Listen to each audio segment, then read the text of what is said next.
মাতৃগর্ভে শিশুর লিঙ্গ পরিচয় অর্থাৎ একটা শিশু মাতৃগর্ভে থাকা অবস্থায় ছেলে না মেয়ে এই পরিচয়টা প্রকাশ করা আমাদের দেশে এত বছর ধরে হয়ে এসেছে এবং যার ফলশ্রুতিতে আমাদের দেশের বেশিরভাগ পরিবার আশা করে যে গর্ভের সন্তান যেন ছেলে হয়। বিশেষ করে দ্বিতীয় এবং তৃতীয় সন্তান যদি কন্যা সন্তান হয় তাহলে কিন্তু সেটা সমাজ সহজে অ্যাকসেপ্ট করে না।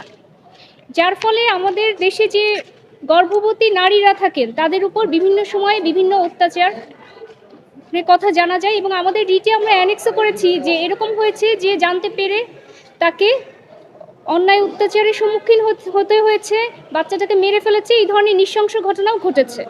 2020 সালে আমরা এই যে গর্ভের শিশুর লিঙ্গ পরিচয় প্রকাশ সেটা নিয়ে রিট পিটিশন ফাইল করি এবং 3/2/2020 তারিখে এটা হাইকোর্ট রুল ইস্যু করে। পরবর্তীতে 2024 সালের ফেব্রুয়ারিতে হাইকোর্ট এই যুগান্তকারী রায় দেন। মাননীয় বিচারপতি নাইমা হায়দার এবং মাননীয় বিচারপতি কাজী জিনাত হকের সমন্বয়ে গঠিত বেঞ্চ রায় দেন যে মাতৃগর্ভে থাকা শিশু লিঙ্গ পরিচয় অর্থাৎ ছেলে না মেয়ে তার পরিচয় প্রকাশ করা যাবে না এবং এই রিটে আরও কিছু নির্দেশনা দেন যে কোনো হাসপাতাল, ডায়াগনস্টিক সেন্টার বা চিকিৎসকরা অথবা কোনো ধরনের নার্স এবং সংশ্লিষ্ট যারা থাকেন কর্মীরা তারা কোনোভাবেই মৌখিক, লিখিত কোনো চিহ্নের মাধ্যমে মাতৃগর্ভে থাকা শিশু লিঙ্গ পরিচয় প্রকাশ করতে পারবেন না এবং স্বাস্থ্য মন্ত্রণালয় এই রিটের পরিপ্রেক্ষিতে একটা নীতিমালা তৈরি করে।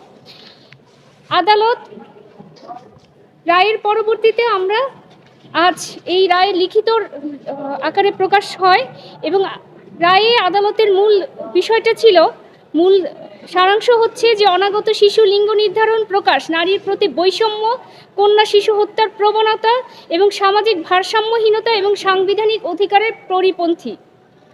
আদালত বলেন যে এতে নারীর মর্যাদা, সমতা, জীবনের অধিকারের বিরুদ্ধে যায় যা আন্তর্জাতিক মানবাধিকার বাধ্যবাধকতারও লঙ্ঘন বটে। আদালত পর্যবেক্ষণে আরও বলেন বাংলাদেশ এ বিষয়ে কার্যকর নিয়ন্ত্রণ, মনিটরিং, জবাবদিহিতামূলক ব্যবস্থা দীর্ঘদিন ধরে অনুপস্থিত ছিল। শুধু একটি গাইডলাইন প্রণয়ন করলেই দায়িত্ব শেষ হয়ে যায় না। এই গাইডলাইন বাস্তবায়ন, ডিজিটাল নজরদারি এবং কার্যকর নিয়ন্ত্রণ ব্যবস্থা ছাড়া এই অনৈতিক কার্যক্রম বন্ধ করা সম্ভব নয়। রায়ে উল্লেখ করা হয় নিবন্ধিত হসপিটাল, ক্লিনিক, ডায়াগনস্টিক সেন্টারে পরিচালিত অনাগত শিশুর ডায়াগনস্টিক রিপোর্ট সংরক্ষণ ও তদারকির জন্য একটি কেন্দ্রীয় ডাটাবেজ থাকা প্রয়োজন। হাইকোর্ট স্বাস্থ্য অধিদপ্তরকে 6 মাসের মধ্যে একটি কেন্দ্রীয় ডিজিটাল ডাটাবেজ তৈরি এবং নিয়মিত হালনাগাদ করার নির্দেশ দেন। একই সঙ্গে আদালত বলেন ভ্রূণের লিঙ্গ নির্ধারণের মাধ্যমে কন্যা শিশুর বিরুদ্ধে বৈষম্য ও সম্ভাব্য নারী ভ্রূণ হত্যার ঝুঁকি তৈরি করে যা সংবিধানের 18, 27, 28, 31 ও 32 অনুচ্ছেদের সাথে সাংঘর্ষিক। আদালত এই নির্দেশনাকে কন্টিনিউয়াস ম্যান্ডামাস হিসেবে ঘোষণা করে যাতে ভবিষ্যতে নির্দেশনার বাস্তবায়ন আদালত তদারকি করতে পারে।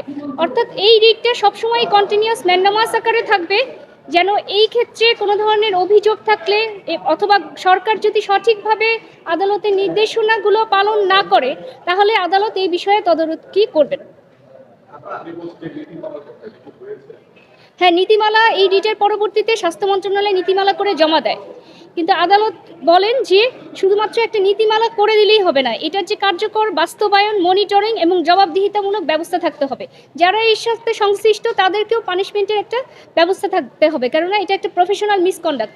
এতদিন আইন ছিল না, কিন্তু এখন তো হাইকোর্টের রায়ের ফলে নীতিমালা হয়েছে এবং হাইকোর্ট রায়ে এটাকে কন্টিনিউয়াস ম্যান্ডামাস ঘোষণা করেছে, যার ফলে যে সমস্ত ডাক্তার, নার্স, ডায়াগনস্টিক সেন্টারের কর্মীরা এই ধরনের অনৈতিক কাজে জড়িত, অর্থাৎ একজন নারীর গর্ভের শিশুর লিঙ্গ পরিচয় ছেলে হবে না মেয়ে হবে আগে থেকে প্রকাশ করছেন, যার ফলে সেই শিশুটা ঝুঁকিতে পড়ছে, নারীটা ঝুঁকিতে পড়ছে, এই ধরনের অনৈতিক কাজে যারা জড়িত তাদের বিরুদ্ধে ব্যবস্থা গ্রহণের বিষয়ে স্বাস্থ্য মন্ত্রণালয় পদক্ষেপ দিবে।